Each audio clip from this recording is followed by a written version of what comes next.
doing no got fire being held here, but that's him being traded out. Now it's a 1v1 situation. It's all on him.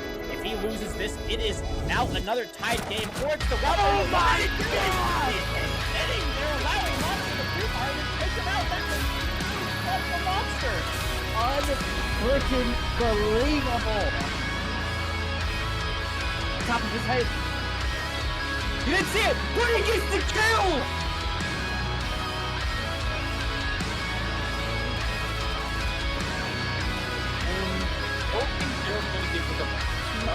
Pick it up in the first time. The shot is there though. It's a massive quad, and Snowy will somehow clutter place the shotgun goes in res onto another 3v2 Stunner continues to shut it down, and it's all over. Mr. Pang finished the game, and there it is. Hello everyone, you're watching the Xenon Gaming Series, and we're here with the very final playday. The regular season is over after the curtains fall tonight. My name is Stickula, I'm here alongside Ricky, and we're looking at kind of an interesting set of matches. Up first, the 96 Bulls versus Team Zelos. Yeah, this match, it's not going to change who makes it into playoffs. Zelos is the only team of this game that is going forward, but the 96 Bulls still have a chance to influence their seeding going forward here. Should Zelos win this game in regulation, they will thrust themselves up to third place in their group, and they will face the second seed from the other group, Group Delta. And I think very importantly for them, it means they get to avoid the all-powerful Super Light. That team is plus 21 round differentials and has won all 5 of their games in regulation, so trying to avoid that team is really the name of the game here for Zelos. Yeah, it's great to be here though, and it should be a really good match either way. Well, we do have some good news at least coming in terms of the map veto. We are not on Oregon. I know everyone has been pleading, please keep us away from Oregon. Thankfully, tonight we have got a game of Villa on our hands, and I think it'll be interesting between these two rosters. Zelos, last time they played on Oregon, at least as when I casted them, it wasn't a great show. Oregon, a very technical map, and Zelos, they didn't really have the structure that was up to the task there. Yeah, I think a lot of that kind of translates over here to Villa, too. It is a very structured map, just in how you want to approach it on the attack and defense. A lot of setups that have to be put down in place and played around to effectively play this map. But there is also this roaming aspect to it that you don't necessarily get on a map like Oregon outside of the basement site. A lot of extensions to the other side of the map, or in the case of the kitchen bomb site upstairs. But yeah, so there is a good 50-50 line on this map between a more loose and structured playstyle here. I think it's going to be really cool to see these two teams clash, because very historically, the 96 Bulls are a team that thrives in anarchy, chaos, and just raw aggression. And so being able to bring that onto a map like Villa and make aggressive roam clears happen could make some very interesting gameplay when coming up against a team like Zelos, who really tries to make that very structured defenses work. Yeah, and I'm going to come out flat here. In my opinion, I think Zelos are going to be a little bit it's going to be a tricky situation, let's put it like that, because 96 Bulls, they got good talent. They're a team that's known for that playstyle. You mentioned the aggressive, kind of get up in your face. And already I saw what happened with the St. Louis Leviathans against Zelos. Leviathans weren't doing anything crazy aggression-wise. They were actually more a little bit structured than I think of what I'm expecting for the Bulls. And I think Zelos, probably the way this game goes, defined in maybe the first few rounds, because the Bulls come out hot or they're cold. And that's how this one's going to play out, in my opinion. Yeah, I think you hit it right on the head there. They're either hot or cold, and there's not really an in-between. They never warm up into a game. They've either going to come out of the gate swinging, which is what we want to see out of them here. They've had a little bit of a slump, but they are the second-place team for the previous season, so we know they've got it in them to make stuff like that work, and especially going up against Zelos, who's a team that I think they've struggled a little bit, especially early on in this season, but they've got some good resilience in them. They've been able to make the impossible happen, or at least come close to making the impossible happen, and they're going to have to try and make that here to get that second place here, as I believe we're about ready to hop in. So these operator bans are going to be coming at us very soon. Right, and I did want to quickly tidy up a bit of housekeeping here for those of you who might be wondering about the schedule. Obviously, with this being the final day, we've got 2 matches on the card tonight. Those will impact seeding, and after our second later game is finished, we'll have the bracket out for you shortly following that. Playoffs are scheduled to start on Thursday, as well as one match being on Sunday as well there. So if you're interested in continuing on continuing watching our programming, those will be the dates to keep an eye out for. But into the map veto. Villa, I feel like in modern times, things don't get too crazy with the veto. Sometimes you'll see maybe influence of like a Flores or a Wamai ban, but other than that, nothing that I see on my day-to-day is going to make any pivotal changes. Yeah, it's definitely a battleground of very common operator bans, and it's just for good reason, too. Those common bans just feel like they have good impact on this map. Jackal's one as well that's not normally a competitive ban that shows its head too often, but on Villa, it's got that roaming aspect that I talked about, and Jackal really speeds that up, so it's not too surprising to see him gone. I think it is important to note, though, that does leave that Flores up, who can be a powerful operator if the defending team is going for a shield-heavy setup. With the defender bans, though, I kind of want to see one of these teams ban on this operator, Azami. She's just been an absolute menace in competitive play on this map in particular, being able to extend into study, play some spots that you really can't otherwise play without that mobile cover that she provides. Right. Azami kind of changes the way you play, I would say, Aviator almost entirely. You see a lot of those extensions on the top main. In the past, we knew when the Wamai, the Jaeger were up, it's already pretty problematic there if you don't have the coordination. Now you throw in the Azami, you're worried, A, about utility, maybe there's bars, maybe there's Melusi. I mean, look, there's so many factors that can complicate that situation. Azami, it's almost a death trap to leave her up in this scenario. Even if you're the team starting on defense, you know that in that second half, the kunais are gonna be in your way, and they make life very difficult in terms of, the close quarters nature that sometimes this map can boil down into. It'll be Aviator that we go to first, Capcan and Legion, some of the trap operators here for Zelos in our very first round. Yeah, it's a really cool idea coming out from them. It's not an idea that we've seen too often since the fall of the trap meta a couple of years back, but they still have some good value that they can bring. Of course, Legion being switched off from that light poking damaging style of operator into a more information through sound style of operator. It's a niche that's kind of seen him take a hit in his pick rate, but it does still serve its purpose. The Capcan is a very funny pick, in my opinion. It serves some use, right? You're not always looking for these Capcan traps, especially in places like where you see Ian placing those right now. Just these weird niche pocket spots that you can deal a lot of damage from if the attackers aren't necessarily ready for it to be there. I want to talk about the operator bans just a touch more before we actually get into the game, because I think very notably, one of those permanent ban operators, those common ops that are banned that we were talking about, Mira, is still on the table here, so it's going to be on both of these teams to see if they're comfortable playing with Mira to try and bring that operator out. Yeah, Mira is just such a real frustrator when you don't have the right tools. I don't, in my experience, see a lot of teams go for vertical nowadays, it feels like, on Villa, and I couldn't really tell you why that is. Maybe it's teams that are more comfortable with the overclear and they just don't feel like, clearing from below, and you've got so many areas for the defenders to be hiding in. It does create a bit more of a perilous situation there. It'll be Tech first into the building. He's already facing a bit of pressure. That was Bronze trying for the spam shot right on through the angle. Perhaps it was even the Legion who leads us off here, as down goes the Nomad before really getting much action out of her utility. It'll be the Legion still hugging up there through bricks, and he's making it work for a second kill. Yeah, Spadiga just going huge here, and Wilson following up with that Nitro Cell really just stops this 96 Bulls attack before it even starts. You talked about teams being more comfortable on this clear as opposed to that direct underneath vertical take, and well, it seems like Zelos is also very comfortable playing against that here. Just some very good aggression, and with Spadiga sneaking all the way up into this master corner on top of that hatch, it's a very off-pocket kind of position that you don't often see people play in, so it's kind of on Cruz here to have drone that position and know he's in there before he starts making this push try and work. Of course, he does still have Datway with him as well. With the clock slowly ticking away, they've got to get in the building. They've got to start taking these gunfights, and they're going to start jumping in through bathroom to do just that. Spadiga grabs one from that master corner. He's going to try and swing for his fourth kill of the round. He's not going to get it. Cruz does manage to shut him down.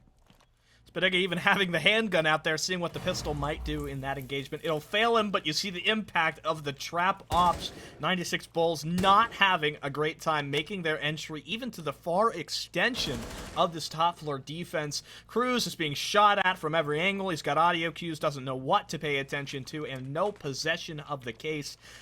60 seconds are left here, and Cruz is just sort of wandering around, seeing if he might be able to poke and prod, find one of these targets, but Bronze goes undetected, tucked left of the door there inside Wolf, and it's Zelos with a very comfortable extension. Positive note for them starting out here on Villa. Yeah, a very positive note indeed. I talked about how in the past I kind of thought they were a more like structured style of defense team. They want to get back, play these shields, play these long angles that they're more comfortable on. And it seems in that round, at least, just from that one case, that they've become more comfortable extending farther away, taking the gunfights to the opponents. With the 96 Bulls starting off a little bit cold, you've got to feel like they need this round to heat themselves up to get back into the game. And Trophy Stat's a perfect site to do that. It is a common go-to, so both teams should be comfortable here, but it's a very awkward one, just with how the site is set up, right? You've got that massive courtyard in between the two halves of site, and it's just a very awkward space for the defenders to be able to roam around. A lot of rotations have to happen through Astro, so the attackers get a lot of room here to make operators like Nock, that we see Cruz hovering right now, work, right? You can try and sneak up these Astro stairs, you can get in positions that the defenders don't know, and really restrict their movement around the map and make it a living nightmare to play around. Yeah, I think it's important, that conversation we had earlier about, the momentum and starting off hot, starting off cold. 96 Bulls, when you can't get in the building and you've got a lack of refrags, it definitely starts to worry me a little bit. It's only the first round, though. Perhaps 96 Bulls just needing to get accustomed to their opponent as far as Zelos goes. Again, it'll be with the extensions. We're going to see blue team go off towards that aviator side, reinforce it, make sure that you have no problems holding that, and you even bring in the castle as well for your actual on-site defense, which is, I feel like, it's not something we see incredibly too common, but having that Astro window barricaded, for example. Make sure that if you want that window open, an attacker, like the Sledge, is going to have to commit and bring that soft destruction utility. Yeah, Castle's not an operator we get to see too much on this site, and I don't want to say it's like for too much good of a reason. It's just typically on this site, movement is already so restricted for you on the defense that restricting it even further with those castle barricades is somewhat of a hindrance. But he put a lot of them on the external windows like you were talking about there, just denying those common angles to allow players to kind of exist on the map for as long as they can, but Spadiga will exist no more. Cruz finds the opening pick for the 96 Bulls. This knock play already panning out, and Futile as well. She's just making so much space here for the 96 Bulls, just very quickly working their way all the way up through Astro, and they're not alone as well. The Finka's here to join them as well, and the Finka's going to get the gun down kill on the Badger. These players from the side of Zelos are trying to panic their way back to the site as Datway grabs one and Cruz grabs the second for himself. We're only a minute into the round, and now Wilson's left in a 1v5. He is going to make the first one work, but he can't find the second. Site picks him up, and a very fast execute on the site pans out well for the Bulls. Wilson's been a pretty fair standing player so far this season, but put into a situation like that, nobody is going to expect anything but maybe a few chance kills. 96 Bulls started off with a squeak and came back with a roar. I mean, really totally changing their attacking philosophy there. Came in full speed, had everything going, had the sneak play coming through mud, and Zelos, it's just like, guys, what's going wrong? We lost Astro control. The window was cracked open, and it felt like there was not really a defender who was in a good enough spot to hold back on that. And Ricky, to me, if you're not holding Astro on that defense, what's really going on there? Is maybe too much utility invested over towards the extension? I just feel like you can't afford to let that go. Yeah, I'm very inclined to agree with you, because this is like the classic. I'm thinking like you're coaching a team, and this is like the ultimate. How do you deal with a rush, right? The people roaming, the communication needs to be good enough that the second you even sniff that the rush could be happening, they should start coming back, or at least getting themselves in position to come back. And we didn't see those members of Zelos able to come back. You saw Wilson at the end trying to fight his way back through Boar, but he was just too slow, and the attackers had full control of the site before he was able to do that. And I think some of that did actually come down to the castle pick, that castle barricade on Boar window, slowing Jaeger down just a little bit too much as he was trying to get back into the site. I like what Zelos has done here, that they changed up their operators just a little bit more. The Warden in particular, I think, is a great pickup here, just because of what it can do, right? If you're giving up Astro control too early, Warden can exist in Astro for longer simply because of the fact that he's not affected by flashes. Yeah, I mean, that comes back to the conversation about, the coaching point. If we fail to a rush, then you bring a Warden, you bring somebody who's got a deployable, who's got a gadget that can withstand the rush, and that's exactly where he would fit into this equation.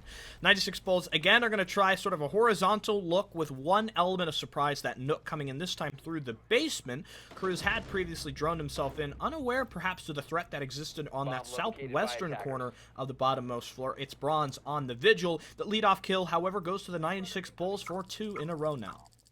Yeah, and Sight getting themselves on the board as well is a very good look as these window repels start coming in. It's a very similar attack to what we've seen in the past year, except I think very notably that position you highlighted, Astro's actually being held here by the defenders, and they're going to get a pick from it. Badger, who is playing behind the Astrodex, picks up the Finka, that godsend of an operator that everyone's been talking about recently, but Ian gets traded up by Cruz, that lurking player in the basement, the knock. This nade kill as well needs to come out fast as Bronze is able to pick it up, and Badger grabs another. The Astro hold here, finding so many kills for the defense is futile as well, tries to make their way through into Astro.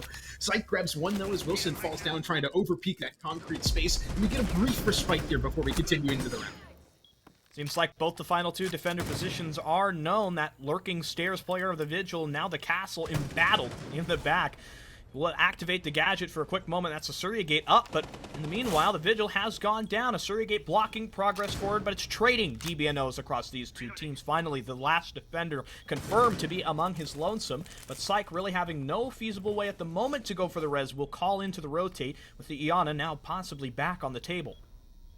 Yeah, this play coming out from 96 Bulls is a little bit sneaky. They're slowing down the play just a little bit more to get Futile back up and into this play. The extra gun could mean all the difference, and especially that utility that Yana can bring, breaking out that reactivated Aruni Gate, just burning that utility and using your drones to find out where Badger is playing. But that's a nice shot from Badger to isolate the 1v1. It's now that res player of Futile who's made their way all the way into Astro, but Badger's too good. He grabs himself a 4K on the round, playing out of the Astro space. You said they had to hold it, and Badger took that personally. He's held it down the entire time. Well played to him. Well played to Zelos to get themselves back in here. And now we get to cycle back to a site that they've already won in a very convincing fashion. The pressure now is on 96 Bulls to to pick themselves back up from that pieces that they were shattered in round number 1 and win this site and get themselves back into a tied game. And, you know, there on statue, it felt like both teams were kind of in pieces. They were just trying to figure their way out of the chaos that had erupted into Astro. Almost felt like Psych was able to kind of step up and alleviate the situation, but Badger, somehow, is just a monster. You might have missed it there. He actually shut down the player that was on that Astro window on the rappel in, which I think is just such a crucial moment in the transition space. 96 Bulls never really strongly got the foothold inside of Astro. You see the final kill, that 1v1 there, really reinforces that fact. They were not comfortable, not so much utility, not a lot of intel coming into that area as well, and it was just very claustrophobic for them. Zelos playing a much more competitive game this week, and I'm really glad to see it, because when we had them versus the Leviathans, it was a stomp through the first half. They did not have this kind of energy early in the game. They had to call into a timeout, and that was when they found their energy earlier in our season.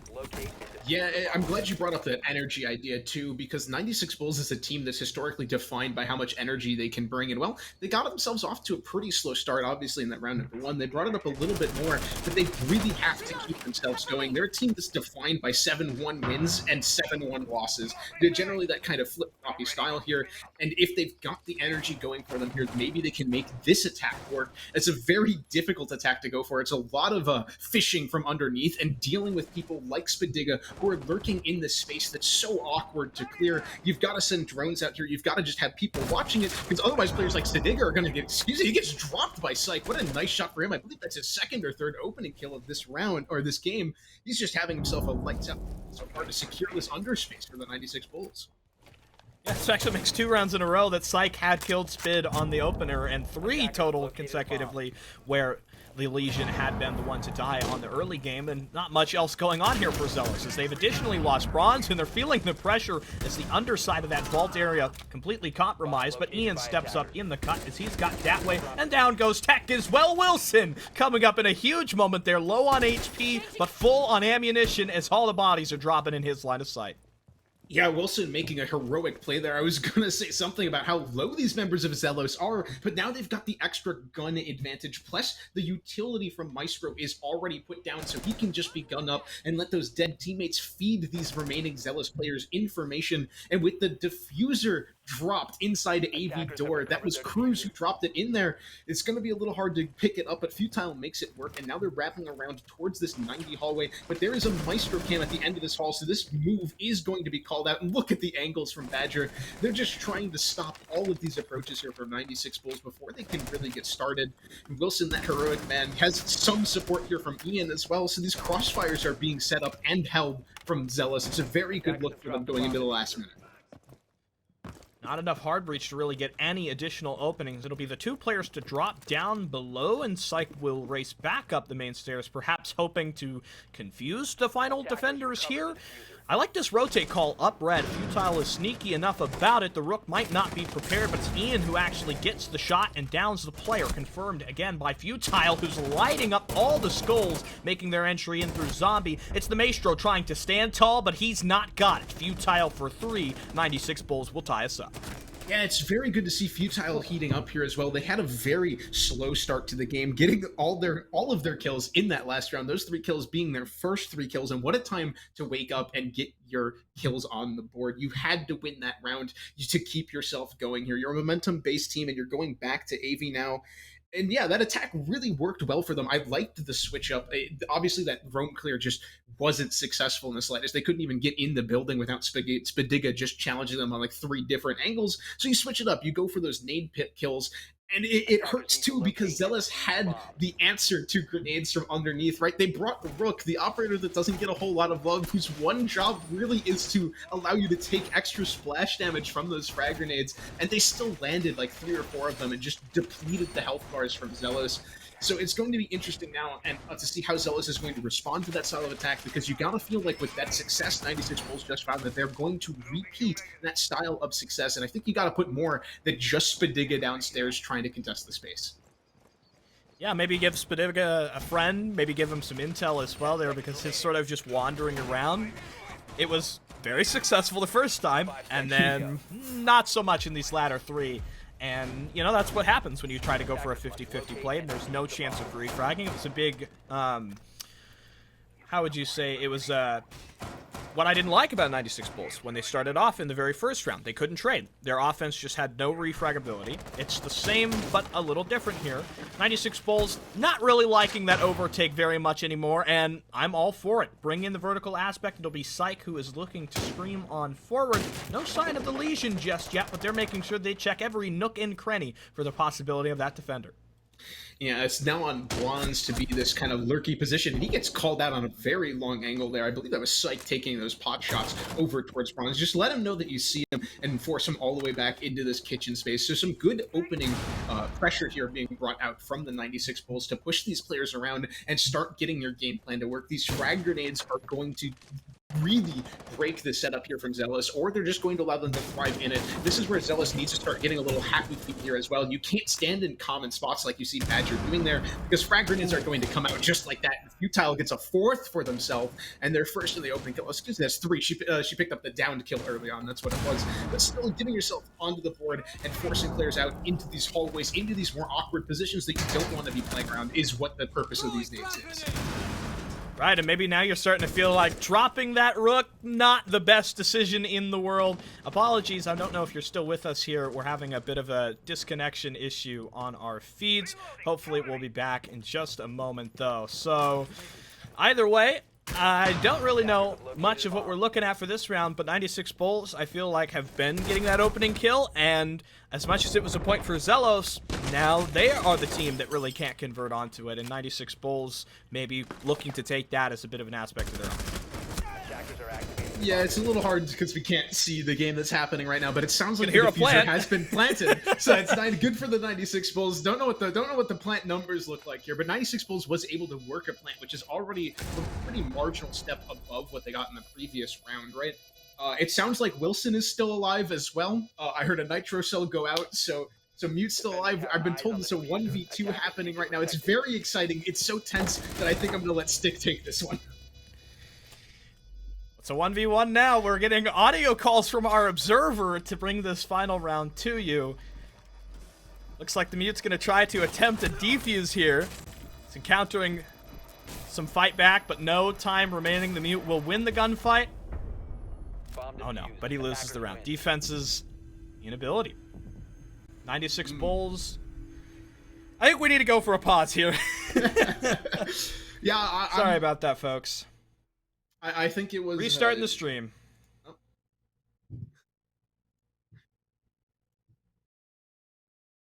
So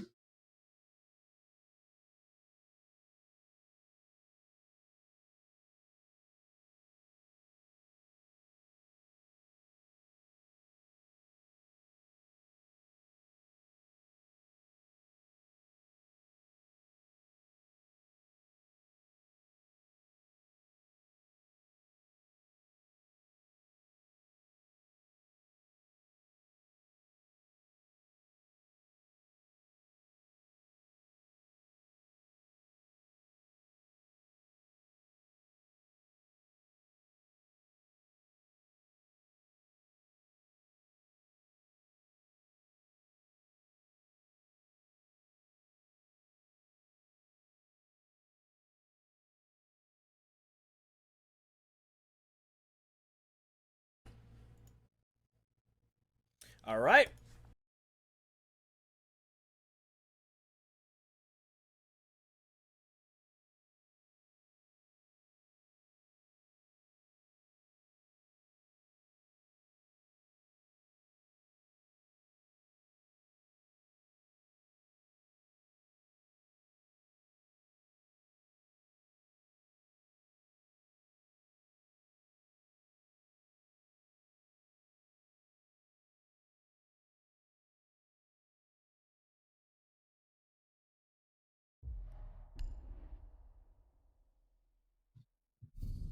All right, guys, apologies for the little disconnection there. You didn't miss much from what we've gathered. It sounds like Cruz decided to walk right into the objective, and 96 Bulls subsequently got the plant down and wasted enough time that they closed out the plant. So sorry we couldn't get that one to you, but it looks like the Bulls have taken the lead in what has been a very scrappy game so far between these two. yeah, this is also an interesting decision coming out from Zelos. The last 3 rounds, from rounds 4 to 6, they have defended this bomb site here, Aviator Games, and they haven't had success the last 2 times they were here. And from what it sounded like in that previous round, they had their worst round yet on it, giving up a plant. Obviously, they brought it down to what we heard was a 1v1 between Wilson and I believe it was Cruz. But yeah, they got it down to a 1v1, but the fact that you gave up a plant and had to come back and retake a site in the way that they ended up having to, not really a good look, and it's interesting to see them try and come back here for a 3rd round in a row, especially since they did go 50-50 on that trophy site, and the Kitchen site's really not that bad of a site that you can go to here, especially when you're struggling on this primary site. We're going to see 96 Bulls just repeat their attack. They're going back to what they've now tried and tested. It's their El Clasico, if you will. This is just what they're comfortable doing, so why change it up? Not really had much mainstairs pressure. I feel like that's definitely something you could lean on here for Zelos as far as areas that seem a little bit understaffed. It's Wilson who will jump out from the bathroom window, but he doesn't much make it back in. Datway was ready for the pinch, and Mute for I think I'd take that one as a defender, but Wilson's staying power and his ability to shake things up is definitely something you want in the late round, maybe not given away so early. Oh, Badger just vaulting into that frag grenade from Futile. You've got to know that this is the attack that 96 Bulls are going for. You cannot play in these common spots because that's where they're throwing the frag grenades.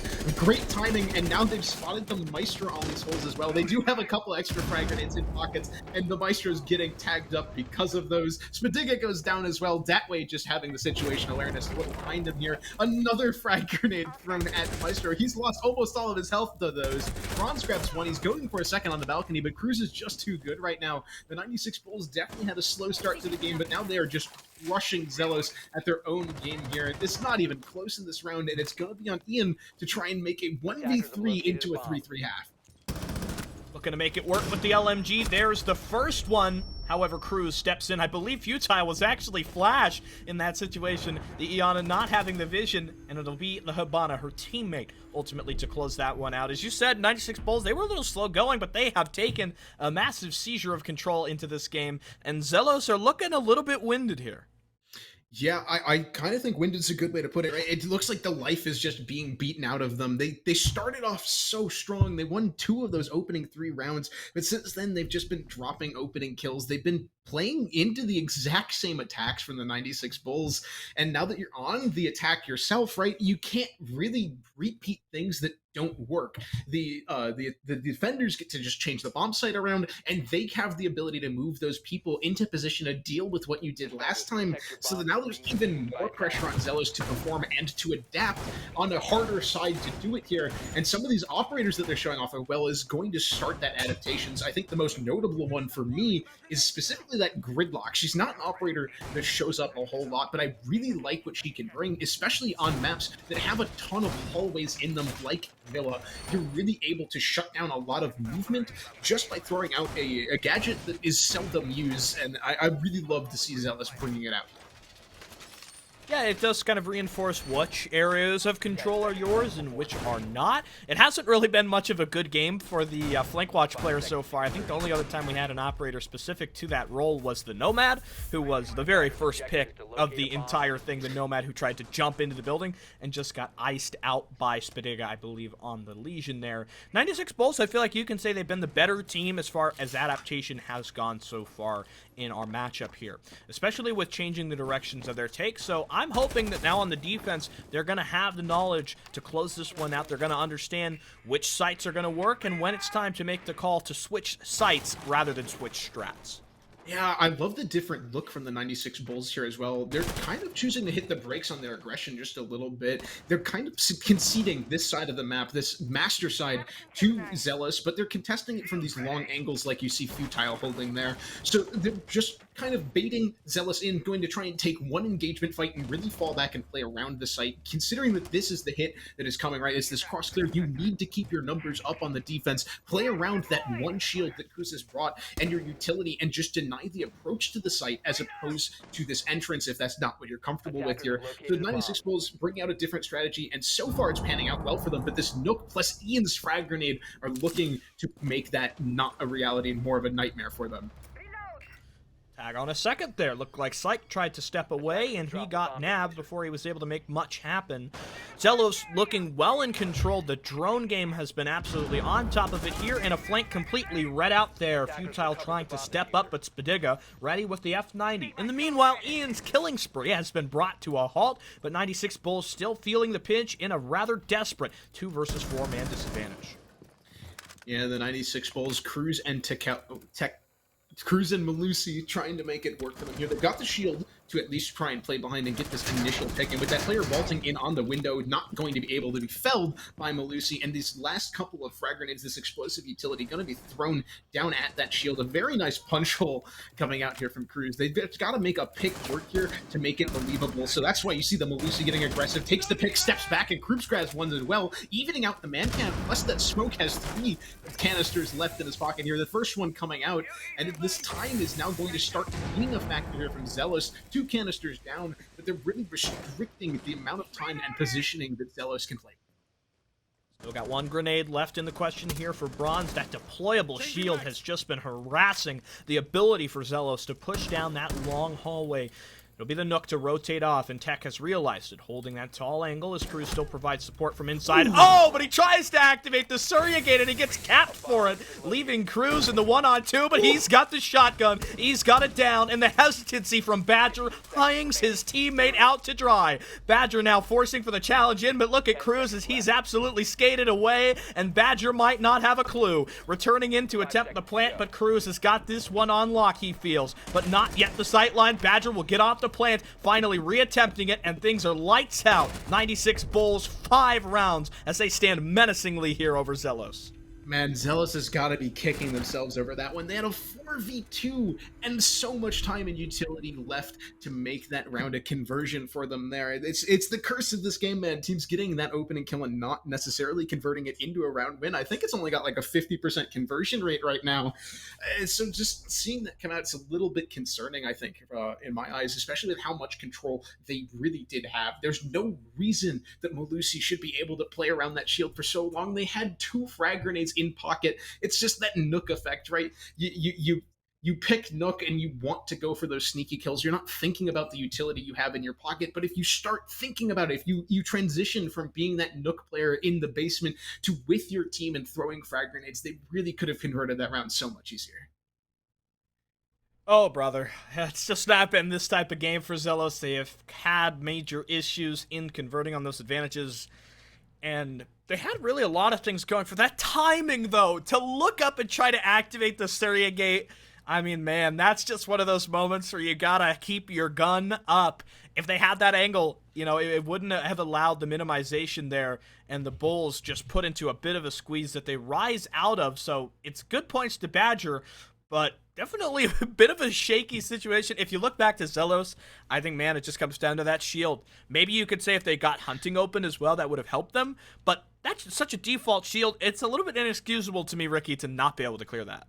Yeah, I agree, especially with the fact that Wamai was not being picked, right? You have three ADSs to go up against. I guess the mindset was that Spadiga didn't want to throw the smoke canisters on Gridlock, but think about this site, right? Where are you going to throw a smoke canister that helps you get in more than just walking at them does? You can't really cut up all of the lines of sight to make it effective, and especially since Cruz still has 3 smoke canisters left, just throw the smoke canisters into the ADSs, get rid of that shield, get the hallway control, and start walking up. It feels a little bit obvious from the top down, but obviously when you're in the game, things are a little bit different. You have emotions going for yourself. You're behind, you're down 4-2, and you've got yourself a man advantage. You're feeling the adrenaline, and it's really one of the hallmarks of a good team, in my opinion, to be able to hit the brakes on your own attack and recognize that you have the time and the utility to convert that clear, because that's one of those things that you go back and you watch in the VOD review and you're like, oh, we could have just thrown a frag grenade on it, but it doesn't really capture that moment, right? There's that moment in time where you're feeling hype and you want to just continue going, and it's that kind of adrenaline-fueled mistakes that can really cost you games. And we go back to that question about Zelos and the seeding. If 96 Bulls keep up with this pace, they could really pay spoiler to the postseason campaign here for Zelos, because we talked about it earlier. You lose this game, you're up against Super Light, presumably. Yeah, and we all know what Super Light's like. They've won all 5 games. They have just a menacing streak. They're a roster really, I think, closest to T3 level talent in this competition. We do have Cruz back, so hopefully it shouldn't be too much longer before we actually jump into our matchup here. But Trophy and Statue, Team Zelos really need to kind of reel it in here as far as converting on those advantages. And I like the early game. You know, it's not all bad for Zelos. They have really good composure with the droning and not moving ahead of the drones, but not being able to properly synchronize utility feels like the IGL needs to be a little bit more decisive in what's going on here. Yeah, the communication aspect definitely seems a little bit lacking in terms of the actual execute. Obviously, in their flank watch, Zelos has been lights out on that so far. We saw the 96 Bulls kind of struggling with it a little bit, and Zelos was like, no, that's our thing. We're going to be really good at doing that. And you saw all of those attempts that 96 Bulls threw at Zelos to get behind them, just completely shut off there. So it's good on them that they have that, but they've got to use some of that communication and attention towards the actual site. I do like that we're not picking Osa here. I can't really think of any angles that you really want it for, and Osa is one of those operators that when they first came out, I was kind of concerned, well, way for my ranked games, but in comp in general, if you place an Osa shield wrong, it really can just help the defenders more than it can you as the attackers. So you've got to have something very specific in mind when you're picking Osa to make it work, and maybe they just don't want to err on that angle, or they want to go towards the side of caution here. And if you look at the take that they're going for, it's very conservative, right? They're doing a cross clear, and they're being so thorough as to take underneath where they're attacking from, so that they don't have to necessarily worry about players in this area throwing nitros, flanking up sooner rather than later, and just allowing them to get more firm control of the study side of the map. Yeah, I enjoy the way that they've set up for that take coming in from below. Futile not quite being aware of that early angle. Perhaps there was nobody on the 90 cam to alert them that the window has been open, and so she will go away. As Tech will lost as well there. Zelos, we've seen them, I feel like, at a couple of these spots, though, Ricky, where they've had this advantage. They've started off really good in the early game, but then they've had a couple quirks when they get to the execute. Perhaps that's not the way we're trending in this round. I feel like it's pretty substantially difficult to throw away at 5 versus 2, but if there's any way to do it, that's probably how it would start off. Yeah, that's absolutely how it would start off, and Zelos just kind of stepping a little, or Spidiga stepping a little bit too far in front. You see the drone line coming in after him. You typically want that in front of you, and with Sykes hitting shots like that, I'm starting to believe, but Wilson makes it harder. Datway, who hit that incredible shot earlier in this round to get that first kill for 96 Bulls, now has 3 enemies left here to find, and they've kind of pivoted here as well. The main focus of the attack now coming from Master, with only 1 player from Zelos left towards that concrete side of the map, but they've got a lot of space to work with, and I think very importantly, they're the ones with the diffuser, and right now these attackers are a little bit separated, but that jumping drone is going to find Datway prone in the tub, so he needs to isolate these fights fast. The SMG-11 doesn't have enough bullets to make it happen. Bronze gets the kill, and Zelos grab another round for themselves. I really, really like that read of sitting in the tub, and it could have worked, but unfortunately, you know, unlucky. They actually were droning it. They went very thorough. That's something you drone at the start of the round, not when you're, you know, trying to barely get into the last second execute. But hey, man, Zelos, they're droning it. They have some real consistency on their side, and it's a great point to talk about Wilson as well. That was a smart move by Wilson to get on that Astro window. He understood, okay, I've lost the gridlock. We already know they're gonna be playing that kind of split between the bomb chassis angle in Statue with 1 in Deer. So why not get on the Astro Repel and just wait for that. Clearly the defense wasn't thinking about it, and it allowed them to open up, shut down that possibility, which really quickly got from 2 versus 5 to 2 versus 3. Great call by Wilson. Love to see that kind of play. Yeah, I think Wilson in general, too, has just been having a great game. There's a lot of the positions that he's playing have just been smart.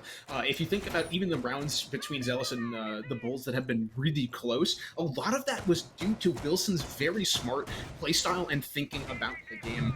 So yeah, Wilson definitely having a great game and giving his team extra chances at life, because we know what Zelos is capable of if they're communicating, if they're on the same page.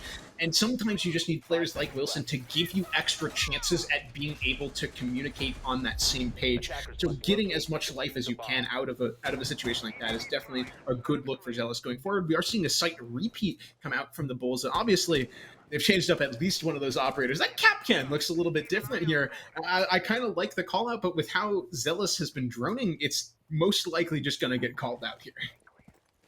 Yeah, it's sort of a risk to play the trap operators. I like it, you know, it does catch some of the teams that are a little bit more loose with it, but ultimately, I don't know how much it's going to be successful here, as you mentioned. Yeah, Zelos have just been droning everything. They're going to come in again from that below perspective and try to take out from this far side, and you still have that 90 pressure. Let's hear 96 Bulls. Hopefully not trying to peek out, except there's the Malusi, who is standing right in front of the window. Oh, but somehow best Wilson there in the contest. Tech is absolutely up with it here, and 96 Bulls have their opener once again. I don't even know if that's legal. I'm pretty sure that there's something in the rulebook against falling off of a desk and 180 flicking someone off of a window like that. The Tech will definitely getting his money's worth from that position there, and this is just a much better time-wise hold here from the 96 Bulls. It's the first time that they're really exploring off the site, and a frag grenade grabs 1 bank, but Futile trades it pretty quickly, so they still maintain their man advantage here, and they're making Zelos move earlier than they want to, right? They're not getting the success that they want, and the time is starting to work against them, rather than them having enough time to be so thorough as to drone the bathtub late in the round. Was that a missed frag grenade? I don't know what that nade would have even been for if it had gone correctly. Kind of a bizarre moment there. And Zelos not having the most fantastic of time. They're going to look to the Gon 6 Spidiga. Ooh, nabbed by Cruz. They're having a monster performance no matter what side or operator he's on. Zelos hoping to try and recover by having Ian absolutely rifle in here through the walk-in closet. That way with the C4 toss. Let's look and see if it's good. Seems a little bit out of the question as Ian has, I believe, shot it right out of mid-air and still looking for this cut, but feeling pretty unrealistic, the chances of Zelos pulling out this 2 versus 4. Zelos is starting to make it happen, though. Badger not able to pick themselves up using that Finka ability after they grabbed 1 for themselves, and Futile shuts it down. So Zelos is going to get shut out on this round, and that puts I believe the 96 Bulls up to match point here, and they've got 3 rounds to work with and the entire map except the trophy stack because they just won it, but they can go back to AV games if they want. And the last time you were here, it was close. It was that 2v4 comeback, but if there's one thing the 96 Bulls have been good at in this game, it's been adapting their setups, their attacks around what Zelos has been doing, and so Zelos needs to preemptively adapt into that, right? You can't expect that the 96 Bulls are going to let you take the way you did on the first round you attacked this, that cross clear, you can't expect that to be as easy this time since 96 Bulls know what you're thinking. Yeah, it feels like it's been pretty rough for Zelos so far this game. 96 Bulls have played, I wouldn't say completely like super aggressive. They haven't been running around or like jumping out anything too crazy, except maybe a couple moments here or there. But their composure and it feels like just their confidence in the 2 versus 4, in the 1 versus X has been really something working well for them. They understand the angles. 96 Bulls, the way I would best describe them, they're really on top of their rotations. Zelos have been coming in a little bit rough shot in some of these moments, and 96 Bulls just understand the lanes. They know where the attack or the defense is coming from, and they have channeled that and had the right crossfires to shut it all down. Yeah, I think the real question that I'm having from this game is just where were these Bulls in the other games that they were playing? They're eliminated from this tournament because they weren't playing like this before. And this is kind of the form that they were in when they got picked up by Valence, when they were the second place team in the league. And to see them kind of come back to that form, yeah, it's nice to see, but it's a little bit too late. They're not going to be able to go forward with this. Obviously, they can try and qualify for Season 4, but in terms of this season, they're already out, and it's kind of a pain to see, too, because they could have been a team to make a deep run if they were playing like this further on. I talked about 96 Bulls trying to make some changes in their defense, contesting them early on, but they're actually going to ignore me entirely and stick to what worked for them in the previous round. They're just going to stick back towards this bomb site, playing on their setup here, and once again, there's no Wamai, so this shield in 90 Hall that was not broken previously only has a maximum of 3 Jaeger ADSs on it. And you've got breaching rounds, nades, gone 6s, even Selmas. I mean, you got everything you need to get rid of this shield theoretically here, guys. So you're imagining it's probably going to get destroyed. And I wanted to add on, it's always real awkward when you watch a game with a team that's out of the running or is disbanded or something like that. It's just such a strange situation.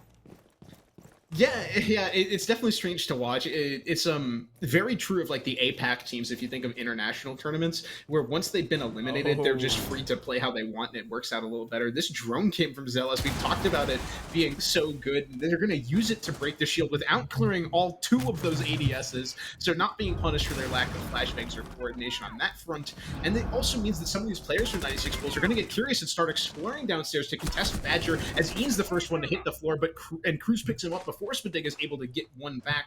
So this play from Zelos here, pushing underneath, pulling these players away, is really just giving Zelos more space than anything, but that space is now surrendered when Psych grabs that kill.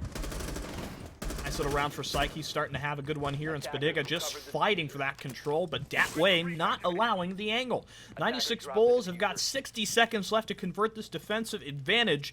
Finka off the table, will not have that adrenal surge left to give yourself a bit of a kick forward. 2 players from inside of Study, though, looking to work both the door as well as the angle in towards the wall as well. Wilson could act as somewhat of a wild card as he looks to go outside, but he gets capped out by TechWill. Datway cleaning up. Only 1 left here for Zelos, and he's not long to live. A trade between the final 2 members there, and it's GG's as the 96 Bulls, despite being eliminated, will force Zelos to play Super Light in the opening round of playoffs.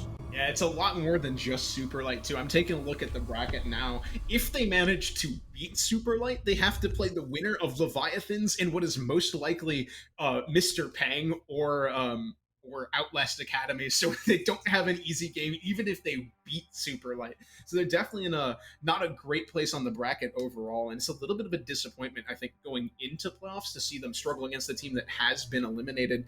But yeah, the 96 Bulls were playing out of their mind well. I also think there was is a little bit disappointing to see Zelos making some very simple mistakes as well. Obviously, we've harped on it quite a bit, but like, you gotta break that 90 shield if you're going to be attacking AV games from across clear. And also on that same note, like, I think it's like step number right before you execute. However many steps you have, 1 before the execute is always get someone on Study Balk so that 96 Bulls can't play with as many people as they did in Study, and they were just losing those gunfights left and right to some things that should have been practiced. I want to say it was Wilson who was trying to be that player out on Study, but he got shot either through the vert or out the window. Some kind of strange situation happened there, and he was not able to get in that position. That's when the coordination just went out the window. We're going to jump to a quick break. We should have an interview with one of the 96 Bulls members after we come back.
Hello, everyone. We're back, and we have Cruz with us, one of the victors from the 96 Bulls, here for our interview. Congratulations on your victory, even though it doesn't have much impact on your ability to make playoffs. And so I suppose we should start it off with, you know, a reflection on your season. How do you think things went for you guys through the 5 weeks? It's kind of embarrassing, I guess, since my team did much better last season with a separate roster, but I don't really care. We barely had any practice for most of the games, so it's not really a big deal to me. It's unfortunate we had to forfeit one of the games, but right, and that kind of does spoil things a little bit. When you only got 5 weeks, you forfeit one game, it kind of messes everything up. But I wanted to ask, are you guys sticking together? Obviously, you know, solid performance tonight. Is there any, you know, future hopes for other leagues? Yeah, definitely, yeah. Are you gonna be practicing more? Do you think everybody's really committed, or how would you describe that? Yeah, I don't know. I feel like something always comes up, so we're not really able to consistently practice. So hopefully that's not a problem in the future. But I don't know. We didn't need to practice for those guys. You love to see that confidence you guys are known for. Obviously, like practicing aside, you guys definitely had some good in-game decision making that was pretty evident with us today. Just from the top-down perspective, how is that like in the comms and in the game itself to be able to make these adjustments on the fly that kind of sealed this game away for you guys? It was just adapting basically. So we watched a VOD before the game, and we recognized. So on the first round, we tried to do a take that was more of like across the map rather than direct. And we recognized right away that just doesn't work against these guys. So we would just have 4 people hit site and then have a guy lurk, for example. And that worked a lot better. And defense is just, I don't know, more minor adaptations.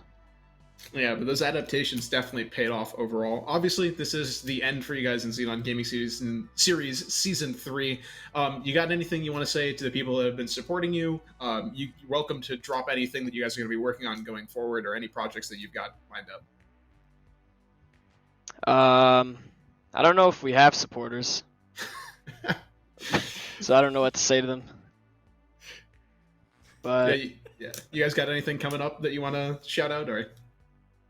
Yeah, next month we have a scrim, so we're gonna try to get like a 1 month, once a month scrim. So yeah, and we'll dry run annually. So we got that in the works. Yeah, it's exciting stuff. You guys are gonna have exactly one setup on some unknown map, so we gotta find out what that is, and we'll see it come out when it does. All right, well, Cruz, thank you for playing today. You obviously had a great performance. Shout out, good luck to the 96 Bulls in the future. Thank you for joining us. To everyone watching on the stream, don't go too far away. Starting at 9 p.m. Eastern Standard Time, we're going to be back with Mr. Peng Esports Worldwide versus Fraud Watch, our last game of the regular season and the last seeding match here going into playoffs. So don't go too far. We'll see you then.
What's happening?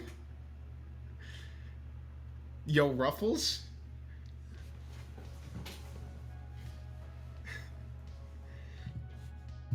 I mean, Stick's eating Ruffles.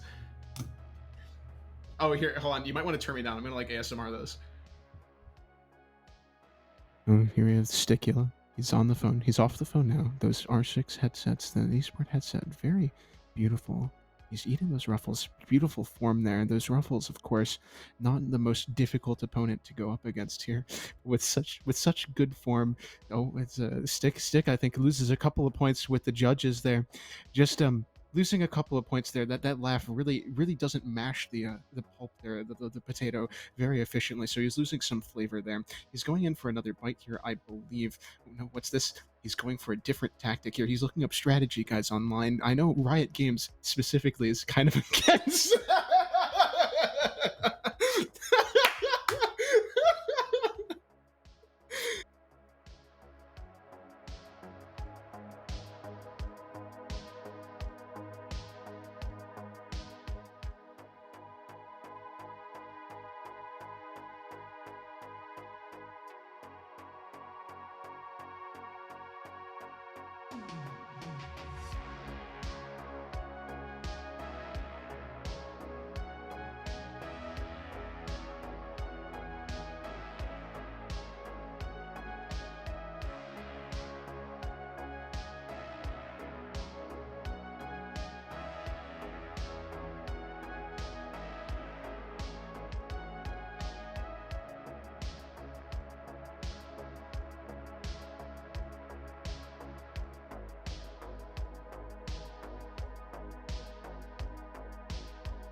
no fire being held here. That's him being traded out. Now it's a 1v1 situation. It's all on Hump. If he loses this, it is now another tied game towards the route. Oh my god! They're allowing Monster to prove hard and take him out. That's the Monster. Unfreaking believable. Top of his head. You didn't see it, but he gets the kill!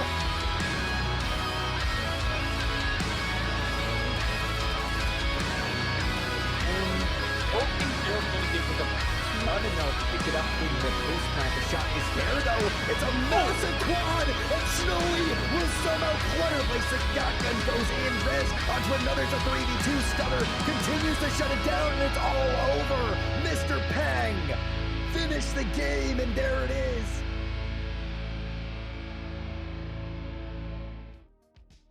For what it's worth, the very final game of the regular season here for Xenon Season number 3 is Mr. Pang versus Fraudwatch. I'm Stickula. I'm joined here by Ricky, who looks very involved, as you can see over there. He's just trying to make it through the day.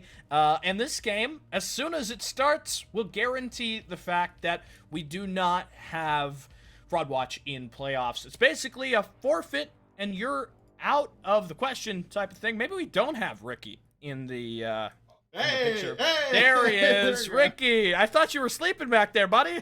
No, I wish. But yeah, I think you summed it up perfectly there. This game pretty much stops mattering after we load into it. The only chance that Fraudwatch has of making playoffs is if having some technical difficulties, is if the Mr. Pang Esports Worldwide #1 fails to load into the game at all. So once we get into round number 1, Fraudwatch will be eliminated. It will just be a seeding match for Mr. Pang like what we saw earlier. Yeah, so we'll go towards the map veto now, and we'll figure out which of the maps we get to play off. And we have had a very good thing tonight, Ricky. What is that? I think the good thing you're alluding to is that we did not have to cast a single game of Oregon, which I am personally very excited for. And being a different map too. It's not a repeat of Villa. We're going to Cafe. Right. A very, very technical map, a very vertical map. I think the most vertical in the entire competitive scene right now. And it's not a map that we get to see too often in Xenon, so it's good to see it show up here at the end of regular season. Yeah, I would almost argue Cafe has too much vertical going on, and it often comes to the disdain of some teams who don't operate too well when they have too much verticality to worry about. But I guess you're kind of the expert here, Mr. Pang. Of course, we know them as the champions from previous seasons versus Fraudwatch. I mean, who do you got going out on top here? I mean, you gotta feel like it's gonna be Mr. Pang Esports winning this. They've historically been one of the best teams, the most consistently best team in this league. Fraudwatch is a very new team to the league, and they've had some struggles coming through it. The only game that they've won this season has been against Paradox, and even that was a 15-round slugfest on Oregon. So if that's the only thing you really have going for yourself, you gotta feel like you're not gonna be able to put up too much of a fight against Mr. Pang. Especially once those Pang guys get rolling. They're one of the, I want to say, more resilient teams in the league. They can take a beating and still then dish it back out at you. Yeah, I mean, they're a team that really can bring in some versatility, and I feel like Cafe, maybe not the perfect map for that, but it does have some elements of Villa as far as, the rotations, the roam game, being on top of your checklist, and having all the right fundamentals is always important on this map. But the largest thing is here, it's like the game we just had previously. One team is knocked out, one team is moving forward into playoffs, and so you will have potential to play spoiler, or Mr. Pang telling everybody that we're in form and we're ready to go into the season. Yeah, I do want to correct you a little bit. There still is a chance that one of these Mr. Pang members has a sudden heart attack and can't play the game before we get started. So Fraudwatch still has a chance, but as we transition into the game, I believe this is the death knell, and with that, Fraudwatch has been eliminated from Xenon Gaming Series, so now this is just a seeding game as we go into the opposite events. Oh my goodness. Such a strange win condition. The two teams are right next to each other in terms of the leaderboard. Mr. Pang has, I think, 6 points. Fraudwatch has 2. Fraudwatch hasn't been, I feel like, having a great season. so far. It's been a season of winners and losers, I feel like, for Xenon. We've had teams from previous seasons lose their form. Mr. Peng, I wouldn't say are playing the same Siege from last season. Not that I would really know that, but they definitely have had a more middling performance coming off of a championship run last time around. Yeah, I feel like a lot of that's just due to talent that has been coming into Xenon. It's been growing as a little bit of like a T4 scene, so we've gotten more notable teams joining us, so it's a little bit harder to stay on top from those initial seasons. These operator bans, though, are a little bit spicy with what Fraudwatch bans out. We see one of those LMG bros removed. Zophia's not going to be available on this map, and I actually really like this ban just with how potent she is as an operator on this map. It's insanely verticality. She's got the breach charges plus the concussions and explosive utility in pocket to be able to break things like pixel shield, so it's a really good call to remove her from play. Mira getting banned out as well. I'm gonna be completely honest, I don't like that ban. I don't think Mira is particularly useful on this map. But maybe Fraudwatch knows something I don't. The Azami ban, I think, makes a ton of sense. She's just such an incredibly powerful operator. A lot of similar reasons to what we said on Villa. You're just allowed to play in positions that normally is just illegal for you to play in.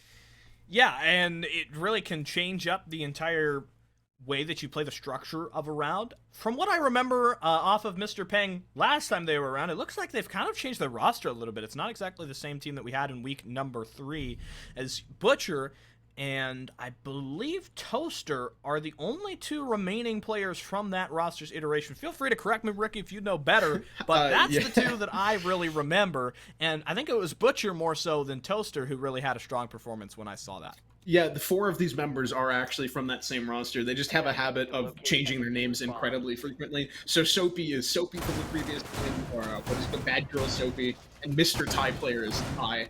Nunji is a new player for them now, and he's someone who's a little bit of a familiar name in the Xenon space. He's been on a couple of teams in the league. He hasn't really found a home that he's been comfortable enough to stick on just yet, so maybe he'll pull the Mr. Peng in this game at least. We are going to start upstairs, and some interesting operators coming out from Fraudwatch. I think very notably is the Ying plus the Ashe. Ashe, not an operator you see too often, but when you banned out Sophia, it is the next best alternative in terms of ranged soft breaching.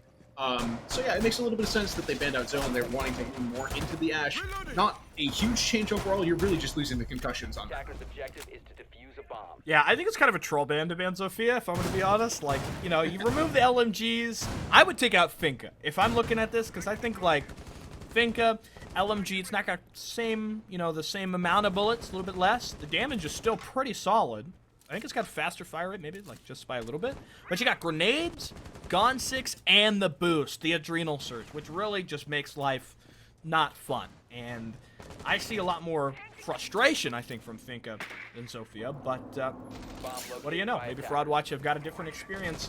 I like the Ying, though. I think that's a nice way to get some explosivity, and it's Mr. Thai player as he starts us off, and Candelas begins to enter the objective. Yeah, you can't talk about Ying without talking about that warded counterplay. He's standing in these Ying Candelas. He's gotten 2 for himself, isn't able to switch over to the secondary weapon fast enough, and Sturdy on that Ashe grabs 1 for himself as well. These duels coming out through the soft walls. The LMG from Ying is just better on the gunfight there, and now it's left to Nunji and Soapy in this 2v2, 2v1 as Nunji's able to take out the Ashe, and now it's just the Ying, and he's going to get dropped as well than Nunji. So Nunji being able to retake through these white stairs, stopping the rush cold in its tracks, and we're trying to set a record for speedrunning Rainbow Six here in this game. Round 1's over in about 30 seconds.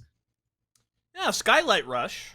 Not the most coordinated Skylight drop, but, you know, points for trying there. Fraudwatch decided to try it, and it didn't work.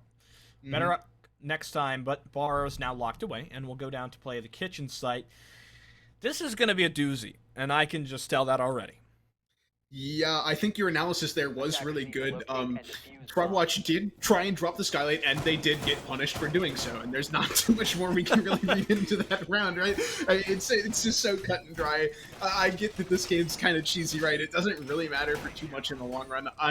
Honestly, it mostly matters is something that we didn't really talk about, is that Mr. Peng can actually end up as the second seeded group or team from this group if they win this game in flawless fashion. They have to win 7 rounds without dropping 1.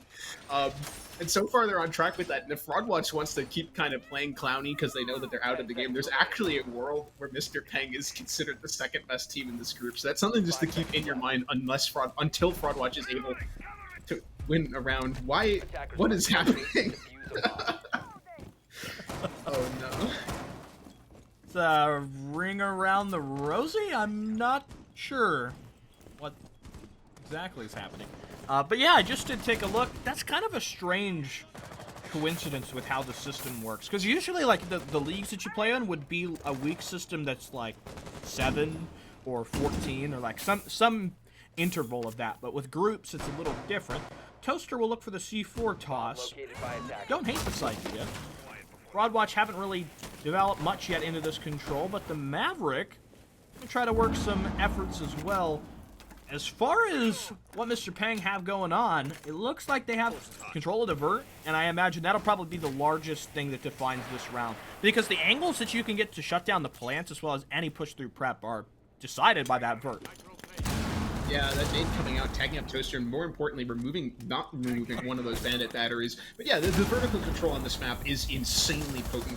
Just the amount of angles you can get really deny so much space around the site, and it's a good opening pick there for Bino, but Butcher trades it back out, and Bino grabs a second for himself. So that finger that you were talking about as being the better of the LMG duo, kind of shining forth here as Low grabs another. So it's now once again Nunji and Soapy left in this weird, awkward 2vx situation, but Nunji's just so good right now. He switches out to the Bailiff and isn't able to finish that one. Lopez is on a shred of HP, and Soapy's holding this upstairs position you talked about being so deadly. Badger still looking down through the floor. Bad girl, even. It's down to 1 versus 1. Diffuser in possession here. If the hatch is open, things could get a little tricky, but I don't think the Iana has much to worry about here. You can rotate, you can just get back in here and attempt the plants. A little slow on the rotation from the Mute. I think just managed to grab the audio cue there, and the Mute beginning to race forward. ISO will be able to finish the plant in time. It's an attempted C4 over the top, but a little bit too much sauce on that throw, and the Iana will finish this out in the 1 versus 1 as Fraudwatch eliminate the possibility of a flawless game here from Mr. Peng. Yeah, so now Mr. Peng's just playing for 3rd place in the group instead of 4th, so that miracle run of making it all the way to 2nd place is gone. It's dashed with just that singular round there. Yeah, so it's going to be a lot better of a respite there from Fraudwatch. It's a little bit concerning, I think, that Mr. Peng was able to lose so many bodies on such a direct and one-dimensional take, right? You know that these players are coming in through Bakery. They've only showed they're even, like, Mav Swiss cheesing prep wall for you. Like, you understand that that's the take, and there's no pressure upstairs. You have Nunji, the only player who's really able to make something work for Peng, and he's just walking all the way up through small bake because no one on the attackers are watching that. It's not really the form we'd expect a team that has been the champion twice of Xenon to be in at this point. I mean, yeah, they are playing with some subs as well, but it's a little bit concerning that they're letting this many mistakes happen right before going into playoffs. Yeah, maybe Mr. Peng are not playing this too terribly seriously. Ricky, wasn't there talks about Mr. Peng potentially not being a thing after this season? Yeah, I did hear something about the team kind of disbanding. I think some of the players are shuffling around. From what I heard, one of the players, I think it's Butcher or one of the other players, is going to be switching over to like Paradox and some other things. So they're definitely having some maybe internal turmoil, and they just want to have fun with this game before it goes. There's a lot of could be's and what ifs to the mental. Yeah, a lot of ifs, here. ands, and buts attached to this matchup. Definitely is the way that I would put that one. And you know, it reminds me of the previous game that we had earlier when we were talking about not scrimming as often, and the Chicago Bulls, how they would scrim like once a month or something like that, or once a month scrim, annual dry runs or something like that. I don't know. They were just joking around. But you know, when you don't scrim, when you're just having fun, there are those subtle changes in the playstyle. Yeah, I mean, I think the biggest thing that takes a hit first is anyone can look at a blueprint and understand the setup, but you don't understand how your team plays the setup or how you, as a team, play around certain things until you scrim it. And it did kind of show in that previous game, right? You could see that even though they were winning, there were some issues with like coordination and things. And I think the same thing might be happening here. I mean, just look at these players from Mr. Peng. There's 3 people stacked up by K2, just kind of chilling more than anything else. There's no one like trying to go upstairs and reestablish this vertical control to hold more angles. There's no one just playing to live here, and Ty just gets fried off the angle, and that's just kind of the problem, right? There's not enough spaces on the site for that many people to huddle up around and play, so you're going to make mistakes somewhere, and Toaster just gets fried through the wall as well. So these players on Fraudwatch are just kind of getting kills that they normally shouldn't be allowed to, and in that case it is an illegal kill as Lopez ends up being brought by Bino, who just can't stop killing people. Yeah, definitely can. He's continuing to collect the body. Sturdy goes down, but Bino makes it a third, call it a fourth if you include the TK, and Bad Girl will try to rifle down the stairs, approaching the Iana, but Isobulin again will be the one to deal the finishing blow here, as Fraudwatch are starting to play with a little bit more ferocity here on Cafe. Yeah, I don't know, man. This is it's just concerning to see a very I don't want to use the word lightly, but it is just messy, right? There's just a lot of mistakes happening, and I don't want to just put them on Pang, right? You don't normally see bakery takes only happen through bakery, right? They're not even like contesting small, they're not going to reception coat check, they're just opening bakery wall and letting Bino just fry people on long angles, including his teammates. It's not a very sound strategy. It's very it's going to be an analogy that like nobody knows here, but there's a meme about the European League of Legends teams just clowning in their scrims to the point where they have like 100 kills in 10 minutes. It just kind of feels like that, where another team's taking this too seriously and they just want to take gunfights with each other.